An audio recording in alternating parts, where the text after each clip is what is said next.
Créer un jeu d'enfant avec Mathieu Giroux. Poésie et éveil. Mathieu Giroux, écrivain public, commentécrire.fr, liberlog.fr, licence Creative Commons by SA, licence libre. Vous pouvez me contacter pour plus d'informations. Avec la musique, on apprend à vivre en société. Avec l'architecture, on apprend à construire une société. Avec la poésie, on renforce son ego en construisant pour se comprendre, afin de comprendre les autres. Il suffit pour cela d'utiliser sa volonté d'apprendre, de construire ou d'évoluer pour rechercher sa vérité. Ces trois domaines peuvent facilement être utilisés quotidiennement afin d'améliorer la société. On se dit que les érudits sont incompréhensibles. On comprend mieux ceux qui sont comme nous. On ne retient pas tout. Comment savoir ce qu'il faut faire ?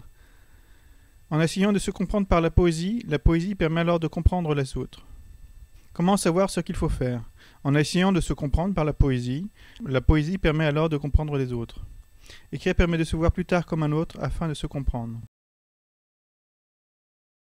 L'autodidacte s'est évolué par lui-même en écrivant. Il se dit si afin d'arriver à un objectif qu'il veut, il peut devenir écrivain ou apprendre aux autres. Savez-vous comment il fait ? Eh bien, il recherche avec le passé à construire l'avenir par la passion qui est la volonté d'atteindre les objectifs du court et du long terme. C'est la recherche de vérité qui mène l'autodidacte, cette simple envie puis intuition à comprendre. L'écrivain a un ego surdimensionné. Il a évolué en écrivant, sans doute par la poésie. Il se pose des questions sur lui sans avoir peur. Pourquoi n'a-t-il pas peur ? Parce qu'il sait que se comprendre soi est essentiel. L'écrivain qui oriente sa créativité vers la compréhension de soi se comprend. Seuls les romanciers essaient de se compliquer la vie pour écrire des histoires émotives.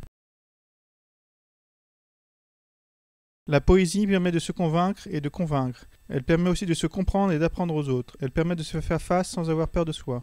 Il suffit d'écrire en rime sur nos pensées du moment, puis l'envie d'évoluer l'écriture nous change petit à petit. Parler avec des rimes ou musicalement permet d'être mieux entendu.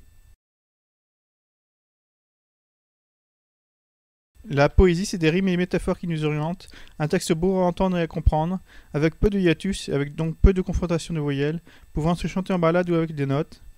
On part de notes connues, puis notre poésie invente des notes pour créer des chansons. Le poème sert avant tout à celui qui écrit.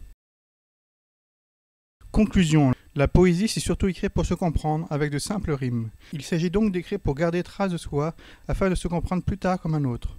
On a alors moins peur de soi. Écrivez une poésie dès que l'envie vient.